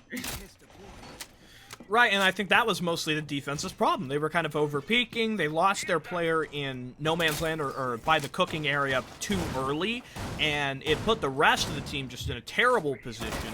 The activity from the vertical player just has been ineffectual, I feel like, so far.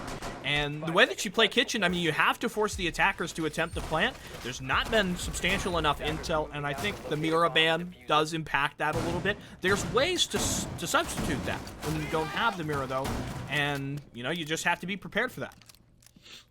Yeah, yeah, I mean, obviously, you should be expecting Mira to be banned, too. Like, she's such a common ban that you should be comfortable playing without it. But yeah, you're right. It does kind of look like Mr. Pang's flying a little blind. Like, they just want to be dry peeking these gunfights. And when that doesn't work out, it really doesn't work. And they're just trying to take duels now through these windows and just scare people off. And Bulin is going to get off that rappel and try to reposition themselves to make this work for them, to work a little bit better here. The attack coming out very similarly to what we saw before, I believe. Oh, no, sorry, excuse me. Before we saw that hatch drop, this is just like a standard attack. Now they're coming in through red, they're droning out Sagara. I think a lot of this is just Fraudwatch is kind of feeling a new lease on life that they weren't necessarily expecting to have through this game. Of course, they are eliminated already, but, you know, it's good to feel good that you have this success within.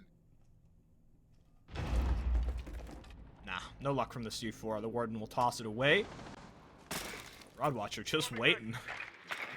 Sort of letting everything brew out. Lopez up from the rooftop. He'll try to make entry in through Piano's side. They're really trying their best to get rid of this drone. Mr. Pang's sort of an open concept.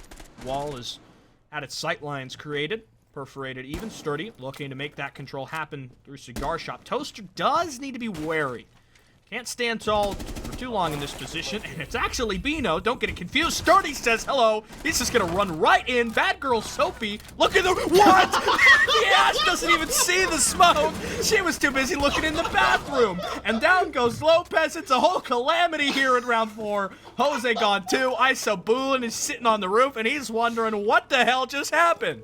Oh man, Isobulin left in a situation that he might not be. No way. Not a real player. Butch closes out there like, that can't be real, right? There's no way you storm bathroom and don't check the very common smoke spot that you know there's a shield on, right? This is just, we live in a simulation, Stick. What? What?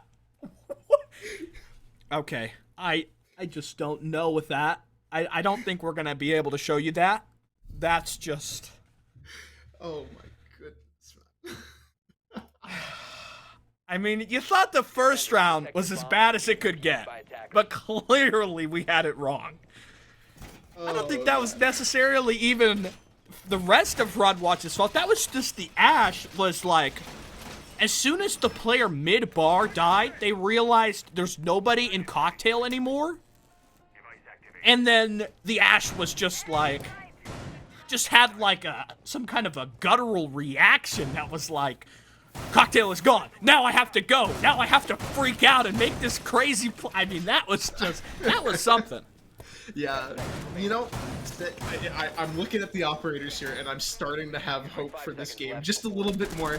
That operator that hasn't been picked yet, or at least used in the way that you normally expect him to, Sledge is finally coming out on a kitchen attack, and I'm happy to see a little bit of sanity returning to this game. They might not use him for any verticality, which, considering how this game's gone so far, is probably likely here. But at least there's the opportunity for a vertical take to come out here from Fraudwatch, restoring some semblance of normality. With those players ascending to the roof right now, we are going to finally see a normal attack on Kitchen coming out here through the vertical play.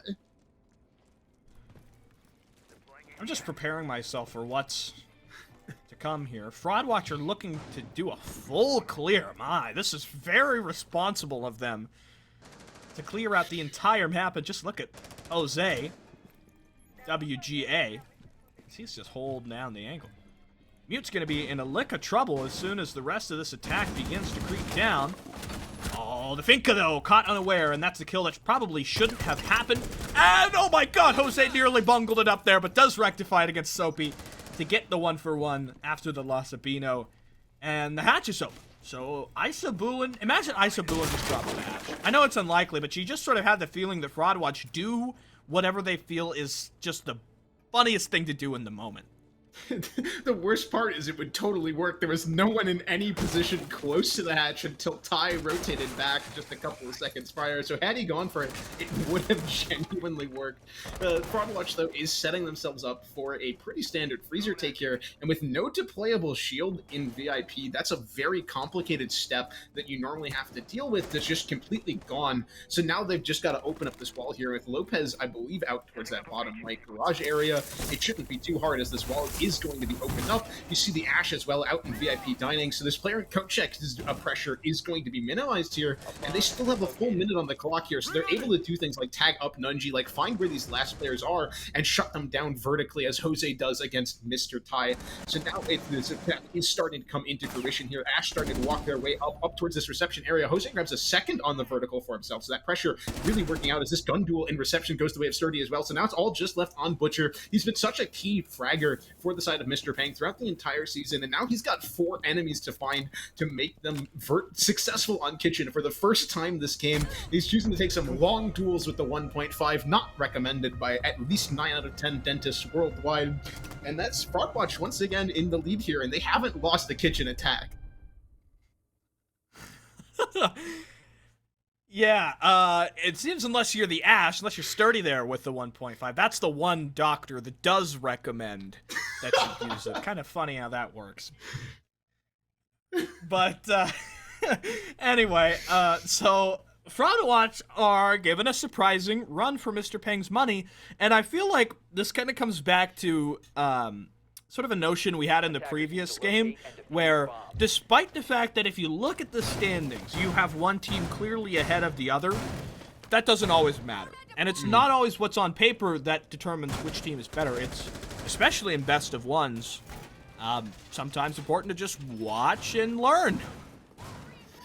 Yeah, this is definitely a game to watch and learn from. What you're going to want to do is you're going to want to take this VOD, at least the first 5 rounds, and you're going to want to do nothing that either team has done during those 5 rounds. And I think your cafe game will probably take a step up from there. We are going to reading. Honestly, it's my favorite site on this map. I really like the dichotomy here between the attackers and defenders. You get a lot of long angle duels, a lot of decision making on when the defenders have to fall back from their upstairs extension here, and there's a lot of pressure on the attackers because they have so much ground to actually clear and not a lot of time to do it. 3 minutes on cafe is effectively 2 minutes 30, as it takes you 30 seconds to get up to the roof and even start trying to attack this upstairs. Yeah, I mean, it's just it's unbelievable how much time it takes you to get started. Everybody, except for Bino, who just wants to be the outcast, I guess, is coming up from the north side. And I'm kind of disappointed that we haven't seen as many C4 tosses to the hatch. I feel like that would have been a more prominent. Why is the cigar shop single door barricaded? Is that to stop nades? I mean, I don't get the purpose of that. Yeah, so I'm trying to think of a way to reason that into existence, and I can't think of one other than that they want Soapy to just take these gunfights and try to do his best here out of this locked-in position. But he is playing the smoke, so that's 3 smoke canisters you're kind of surrendering for nothing, especially if this Finka goes to the position.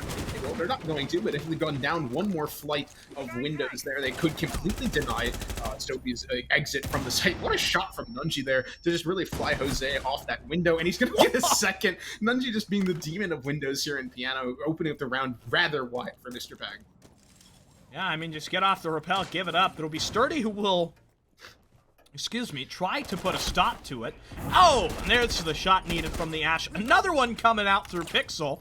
Unsuccessful in saving the teammate, and Butcher will run away before anything else can change. This is a vertical extension, ladies and gentlemen. This is not cigar shop to defend bar. We're playing a top-down here. Somehow, just a little bit too slow to pull the trigger, I guess, there for the smoke. Mr. Peng still in a perceived advantage. Toaster is thinking about just walking out towards cigar shop, and that double door kind of just gives him license to do it. Butcher attempting to deal the damage from the long distance. Toaster is really the one to keep your eyes on. Finally, boom, goes the barricade. The Ash rushing in, and the G36 will winner the gunfight. Sturdy needs 2 more to complete the clutch.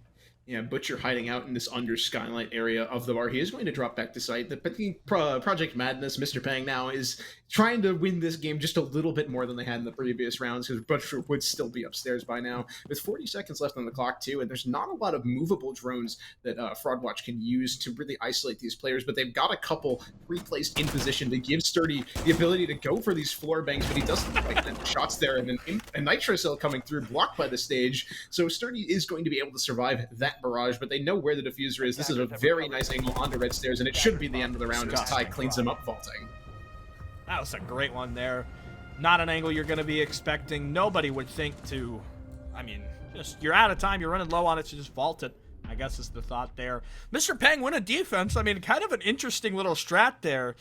It's not often that you see a dedicated hold inside of cigar shop.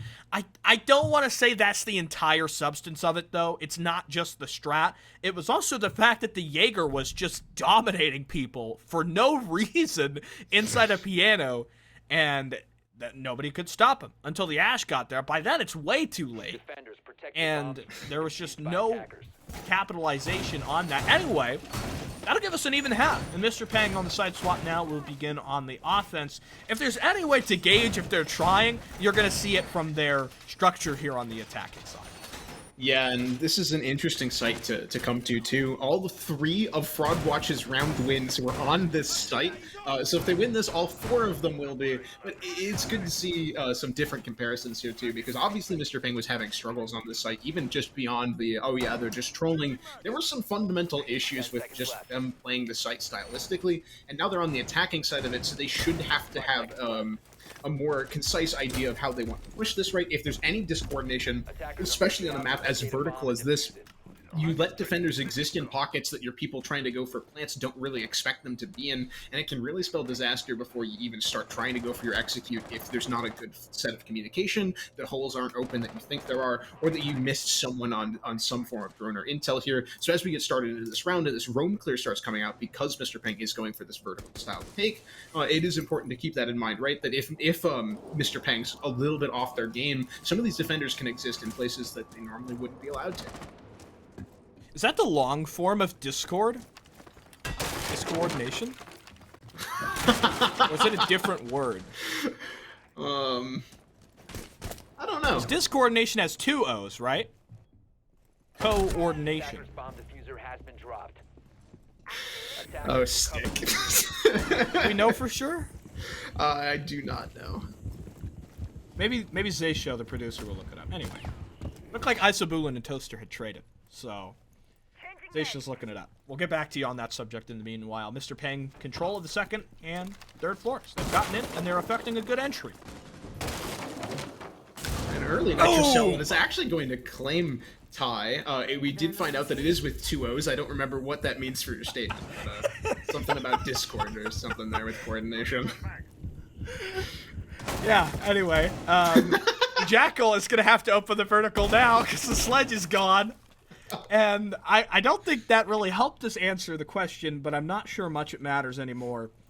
1:20, Mr. Peng are in a disadvantage, and Fraudwatch aren't really exposing themselves. A nade, I'm not sure if that was intentional or not. It might have been from Butcher to try to bank it backwards into bunker. But now you're going to have the Jackal give you the locate on the Cade, who seems to be over by Rice, or maybe even in prep. And I like this read from Bino, but if it gets a little too risky and Mr. Peng can collect on it, there's your opportunity to win this round. Yeah, Kaid here tucked in Rice, just trying to exist against these Jackal scans. In this reception gunfight, we've seen it go the way of Fraudwatch before, but now they're on the defensive spot, and they're the ones that's being collapsed from all angles here. Lopez does get called out of that Rice position, as Soapy is still holding that vertical. So now Sturdy and Bino, who were on that red flank as well, they really have to make some value work here for them, where these these Mr. Pang players, excuse me, are going to be able to find stuff going for them here. But Sturdy and Bino do make their respective positions work. That red player shut down, that reception push shut down, and now it's just all on Butcher in this 1v3 with 20 seconds left. He's got to check too many angles, and Bino peeks out from the red stairs and is going to clean up another kitchen round for the side of Fraudwatch. They've won 4 of those so far this game, so it's definitely a trend that they will continue to try and go for, and if they win one additional round plus that, we could very much so see an overtime happen here. Yeah, I totally lost which player it was, but whoever was in walk-in closet, I like the determination to continue sitting on that table or whatever that was, just prone on top of the table, because the other player, like, what can you do in that circumstance? Blind corner, full 90, can't see anything. You just have to vault it and hope that the other player, I mean, you don't have to hope. You could nade it. I mean, yeah, but, that's one of the first things but in that the I do with every team circumstance that I coach on this map. You nade that corner from above. But in the circumstance, I like the call. Because I felt like what they were trying to do is, like, the Ash that was Whiskey was trying to, like, bait them, the coat check player to swing. And it didn't happen. And that was a good note. Yeah, it was also some really good coordination on Fraudwatch's side to time the peek outs from Bino on red, as well as Sturdy, who is playing in that coat check area.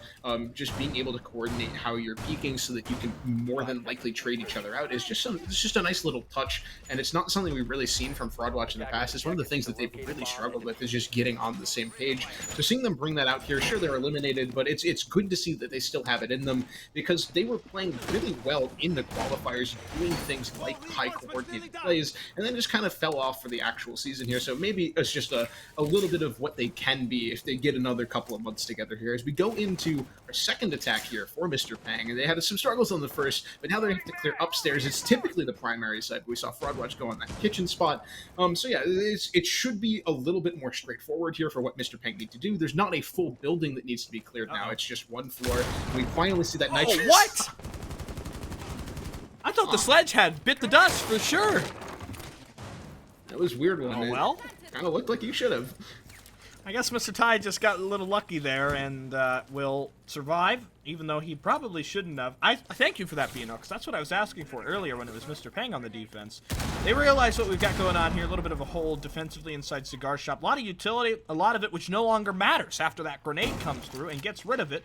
Bino trying to make some activity here. He's got drones on him. They have the intel.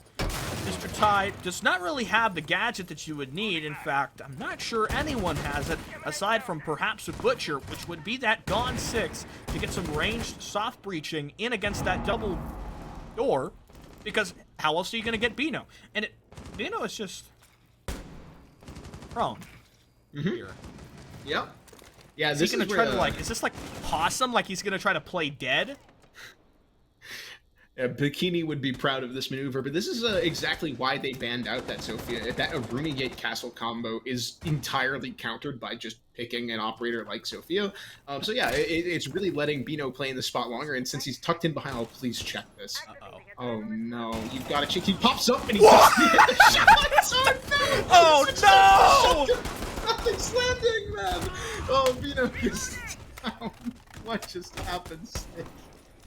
I had a moment nearly exactly like that in a ranked game that I played earlier, and I am so sorry, Bino.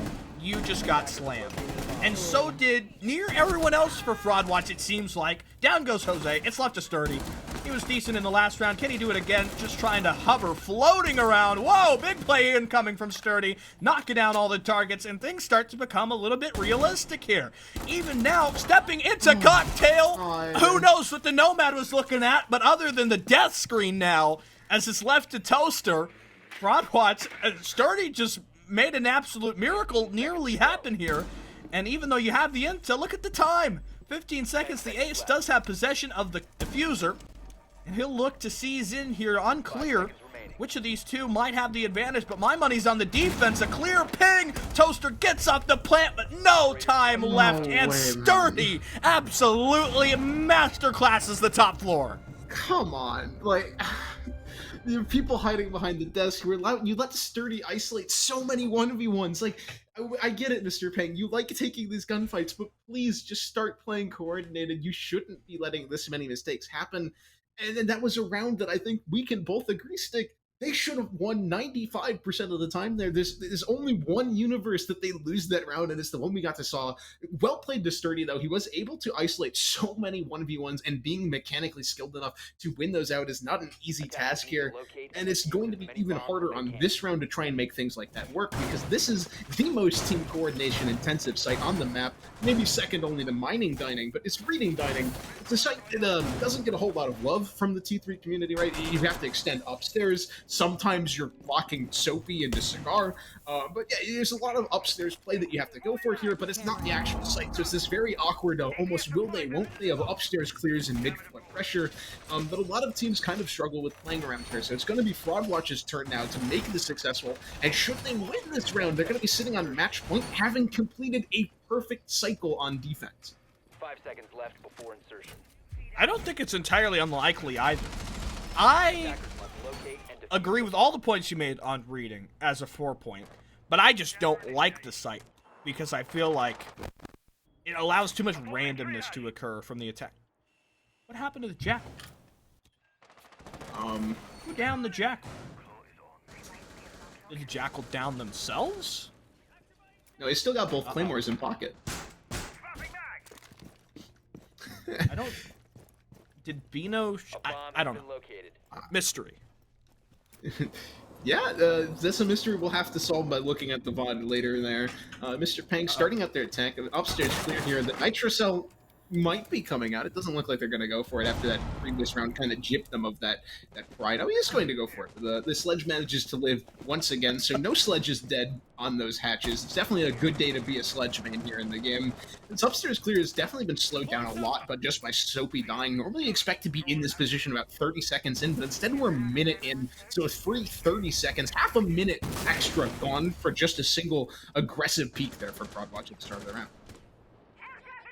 Sometimes that's really enough to just win defensively, I think, on this reading site. Just, you do one thing that makes the attackers too scared and then just wastes a surplus of time. Butcher, wow, no time to react. Check the VOD on that one from Bino. He just came around the corner like it was nothing. And Mr. Peng, they were trying to get aggressive, I think, off the back of the Finka's play there. But it just wasn't working. In fact, there's the intel. Oh, but the Valkyrie spending too much time with that intel. Seems like maybe she didn't have the information on the bar side of things, and she gets absolutely clapped. Yeah, it's interesting that your second floor players are the ones on cams, since Lopez has been on cams almost the entire round since he's the anchor for the team. It's a good pickup by Mr. Peng to even out the man count here, and they've gotten a lot of time back for themselves. They've really established full upstairs control with over a minute remaining somehow after wasting a minute on the roof.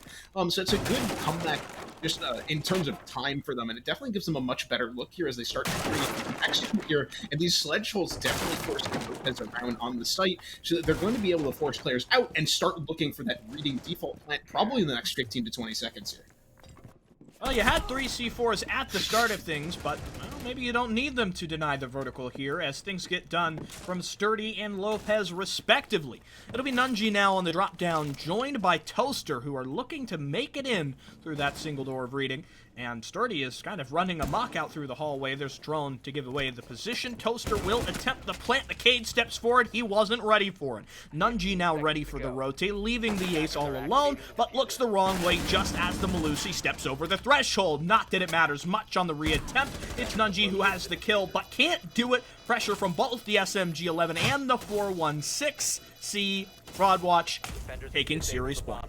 Yeah, and they were coming from completely different angle there too. If you watch those bullet tracers back on that final kill for Fraudwatch, just completely shutting them down there.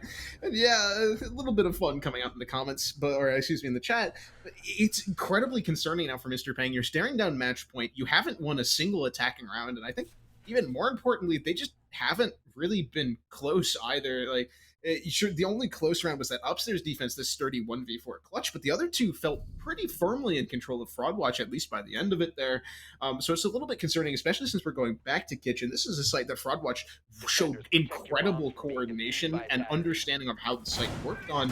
And I'm not saying that as a joke. I genuinely believe that they played the site incredibly well the last time we were down here. Just you can tell from their movements that they were communicating well, that they understood how Mr. Peng was trying to take the site, and they knew how to read into that. And I think Mr. Peng kind of felt that too. You can see from their operators that they're really changing up just how they're taking the site. Last time they were bringing Sledge, Jackal. This time they're switching off of Jackal and bringing Maverick, which kind of signifies to me that we're going to go for a more direct bakery take, especially now that we're taking Osa instead of a Buck, so there's not really any soft breaching potential, and instead we're going to see some shield-on-shield duels here towards bakery. I don't want to give you the mic the whole time, but we do have this dynamic. You're the expert, I'm the newcomer here as far as Xenon is concerned. If Mr. Peng loses this, they drop to 4 seed. From what I've gathered, they play Valence as the top seed from the opposite group. Is that a troubling matchup for Mr. Peng? Ooh, that's a very good question to ask, and I think that they will struggle in it just because of how good Valence is at playing highly technical maps efficiently, and especially if they play anything close to this, like they're going to get slammed off the board by Valence. But yeah, it's a matchup that you would like to avoid, especially with just how much Valence has run over their division. They're like the super light of the division. They haven't been winning as cleanly as Super Light has, but they have won all of their games in regulation, and well, they get off to a pretty bad start here as they lose the Maverick early, and that's kind of the linchpin of this attack. Yeah, you lose your Maverick on a direct bakery, and you're really going to have to hope that the nades work. I guess Nunji getting a little trigger happy there, or perhaps bad positioning on the part of Toaster. Strong play from Jose will keep Bino in the equation. Jose, a lot of gusto in that play. Bino will lose out, so as much as the Jaeger did a rock-solid job of holding back that pressure, it's been a loss in the long game. Jose now on a deep adjustment will look around the corner, and the LMG wasn't ready. Another one back to Fraud Watch's efforts, but Mr. Peng still hanging in the fight. Mr. Peng's last hope, now Toaster and Ty. These players have been so consistent throughout the entire season, and they're going to need to be just a little bit better than their normal here to try and continue their attempt at bringing this game to an overtime here. 1:15, what stands between Peng and certain defeat here. The Ace droning things out, just trying to get any scraps of information that they can. They still have these OSA shields as well that they can move around, though with both players on drones, they're just kind of hitting the brakes right now, letting these players from Fraud Watch get a little antsy, as you saw Lopez doing there. He steps up, he gets a little bit more of a closer angle, not what you'd necessarily want to be on, but Bulin is holding this upstairs angle as well, and though he's just been uncontested on that the entire time, and is most likely going to continue beyond uncontested. This red wall being open is such a clincher here from the offense. Gives you a lot of options. I think it would give you more options. Maybe if this was like a 3 versus 4, then you could allocate 1 player to planting and 2 on the coverage. They're going to both try this red option. Don't see that player over towards Rice. It's a bit of a troubling spot here. Lopez might not be the highest damage gun, but we've all seen what this laser can do in terms of that low recoil. There's it on the headshot. Only Mr. Ty player left here, and it's all but over with. Mr. Peng hoping to fight back for that potential spot as the 3rd seed. Mr. Ty player, you can feel it. It's over with. Time has run out. No opportunities in ISO Bulin, as they have done so many times this game. Ultimately just kind of comes in and finishes it up. It'll be an unfortunate postseason start for Fraud Watch. They lose in their final game here in our regular group stage, and things are going to look real dicey heading up against Valence on Thursday. Yeah, it's not the position you want to be in if you are Mr. Peng. Just being up against Valence is it's not a pretty world to be in. I think they still have the potential to do it. I obviously think they weren't playing their best here, but they have been in a little bit of a slump this season. We've got word that they're disbanding as well, so something's going on behind the scenes that really might get in the way from them putting up a good performance against a team who's as consistent as Valence is. And with that being said, it wraps us up for tonight. We'll have the bracket out. If you're in the Discord, make sure you check it out as soon as it will drop. But we've got all the rest of our coverage here for Season 3 starting off on Thursday. We should be coming at you on Sunday as well there for the start of quarterfinals. But that finishes us out for tonight. I'd like to thank the production behind the scenes, they show on the prod controls, as well as our observer Tiggy. I've been Stickula, joined here by Ricky for another great cast. We'll see you in playoffs.